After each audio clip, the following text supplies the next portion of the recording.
So basically, what I've been working on for the past couple of days has been something called HyperFrames. So basically, it is an open source agent. Hang on, let me get the definition here. It is an open source agent native framework created by agent that converts HTML, CSS, and JavaScript into rendered video files. So basically, I've partnered that with Claude Code AI, and I'm going to plug in Codex in the next couple of days to see how I can get HyperFrames to basically edit videos for me. So recently, I posted a small short about, Spain winning the World Cup and how we're ready to go back into the business algorithm podcast. And I've been really curious as to how I want to edit my videos. And I've always looked at editing videos as so much of a dread. And I was wondering if there's any way possible, besides hiring somebody, of course, if there's a way that I could honestly just get the videos out there as fast as possible without paying anybody. And that's the thing that's been really bothering me, which using AI, we can leverage that to pay someone a lot less and get a lot more value within the time frame. So here's what I mean. If we jump into it, give me a second here.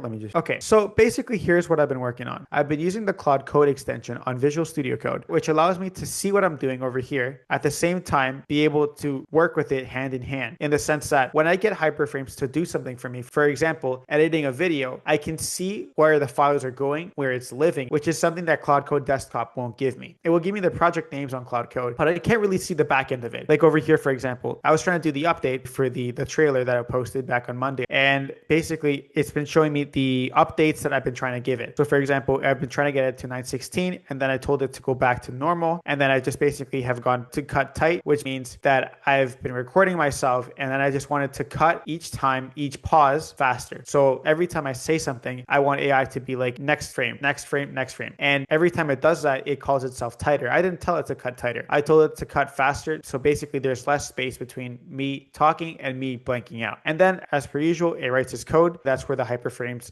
code is going to live. And of course, I can teach you how to use HyperFrames within Visual Studio Code. There's also the option to do it on Claude Code Desktop, but in my opinion, I think that it's easier and a bit more user-friendly if we use the Claude Code on the Visual Studio Code plugin. And I'm going to be releasing another video on how to install that very shortly. So basically what we're going to do is we're going to go over here. We're going to go to this little Claude Code Desktop button because it's a plugin. So basically every time you get a little plugin, for example, I've installed Python, and in my other computer, I have a couple other ones. But for this one, I have the Claude Code and I have the Python. So what we're going to do here is we're going to press Claude Code, and basically we're going to hit new session, and we'll see Claude Code open up over here. And in order to save tokens with Claude Code, what I've learned to do is you're going to do the /clear. It reads through all your messages. Let's say that you're working on a video and basically you're done with it, and you keep using the same tab because it knows what you've done in the past. And essentially what that's going to do is that's going to eat your tokens up like soup, because the biggest issue is that it reads through all your messages before, and then it thinks about your prompt and thinks some more. And with all that, that really eats up your tokens. So another thing that I've learned is that you're best off to check. So you're going to go to Claude AI new, and then you're going to go to your account. Not that stuff. I don't know what that does. Oh, move that over there. I just want to access the little icon there. Oh, okay.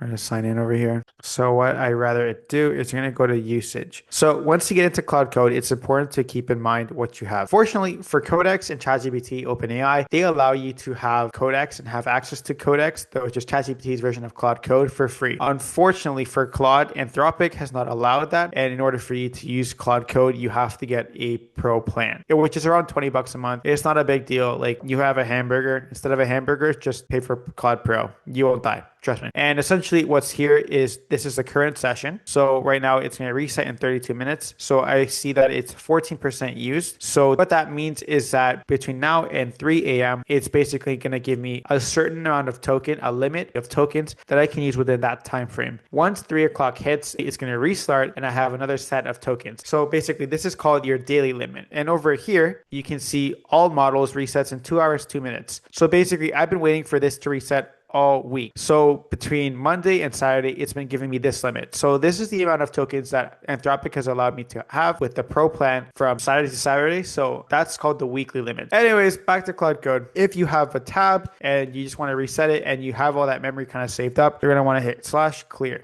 Okay, and you can see over here, we're just going to have the same video editing studio, but we're just going to have a clean slate. So you're going to want to import those GitHub repositories. If you haven't connected Claude Code to your GitHub already, I really suggest you do that because it won't be able to work and this whole video is pointless if you don't connect your Claude Code to GitHub. So anyways, tell it to look at your links in your repositories and tell it to import the repositories into Claude Code. Okay, so you're going to do that. And I'll teach you guys how to use an AI operating system. It's pretty simple. It's pretty easy. It just makes your your life easier, and it just kind of puts everything together. So here's what we're going to do. We're going to go grab our links, which I have somewhere, and you're going to go in here. So this is the HyperFrame student kit that I'll give you guys for free. This is the video used for HyperFrames, and that's the HyperFrames repository HyperFrames has. And we're going to go back over here, go to HyperFrames, then to GitHub, then we're going to do video use, and then we're going to do the third one was the student kit that I'll give you guys. And hey, Claude, I want you to use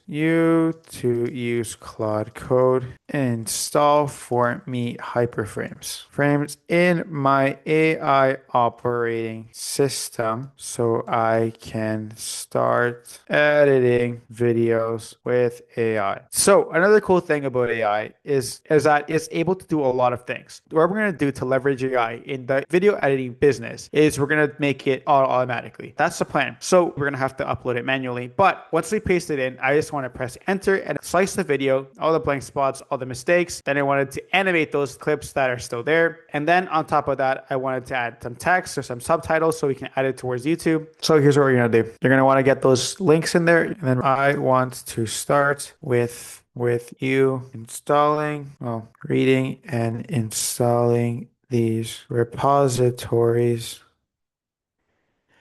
in my operating system. And of course, always ask it if you have any questions, because it's important that you plan out what the heck it's actually going to do before anything happens. Because if you start pressing enter and it just starts eating your credits and eventually you realize it didn't work, then not only is it going to charge you, but on top of that, you're going to realize very soon that the chat that you wanted to use is not really going to be as viable in that sense.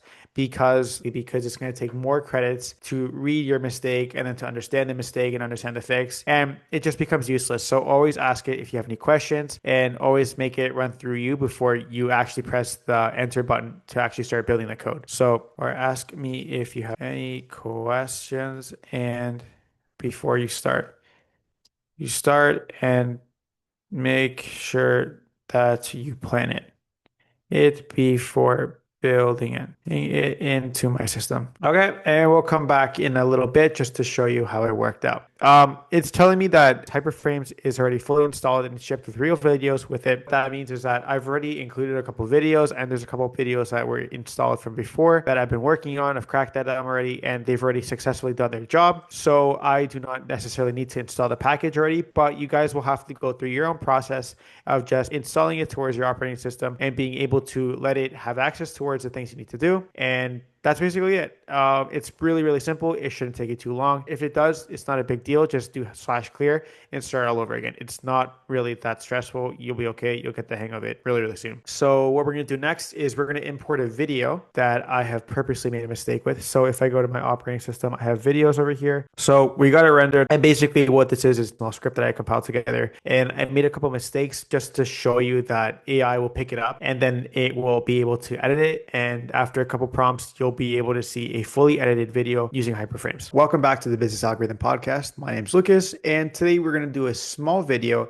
And I think that's just really important because we're going to make a couple mistakes here, and we're going to see how AI can leverage that to record our video even faster. And that's it. So we're going to go over here and we're going to tell it that we wanted to look at the TBAP video intro HyperFrames. So the prompt is over here. What you're going to want to do is you're going to do the add button, and basically it's going to pull up everything you have. So you can see over here that I have the TBAP mistakes video intro HyperFrames.mp4.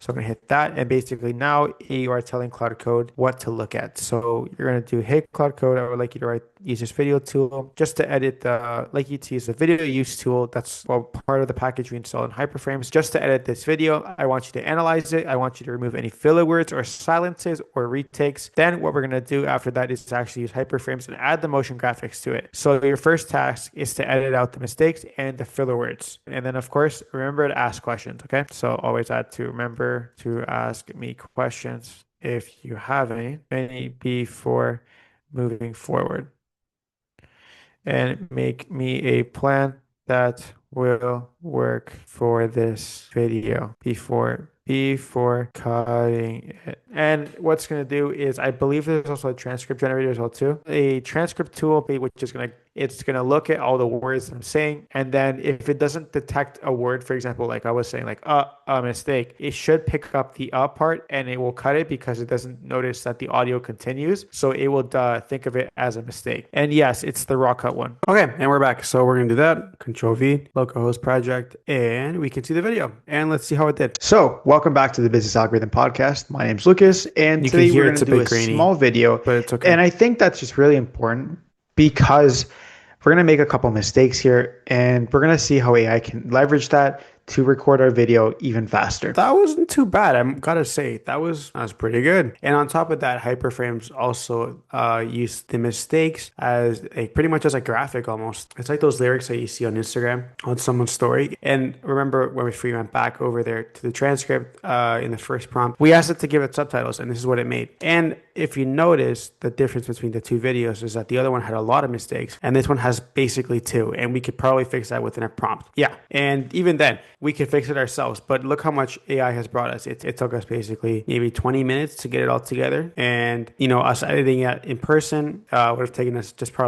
manually would have taken us probably hours. And the same thing. And if we add the animations, it can go that much farther. So that's step 1 on how to use HyperFrames for the better. I gotta say that I'm pretty impressed with what HyperFrames is doing. If I keep working around it, I think the best advice I can give you guys is just keep working on it, make little videos here and there, and just keep feeding it to AI. Every day you get your daily limit. Every, I think, 4 hours, I think you get a new limit for the daily limit, and just keep hitting it. I do suggest that you get your pro account to use Claude Code, and then on top of that, it allows you to have all this. Like, this is pretty sick. So I hope it got you hyped up a bit too. And that was it. Thank you for coming to the Business Algorithm Podcast. My name is Lucas, and if you have any questions, feel free to email me. My email is always open. Subscribe if you found something useful from this channel. Hit the notification bell so you never miss a beat, and I'll see you in the next one.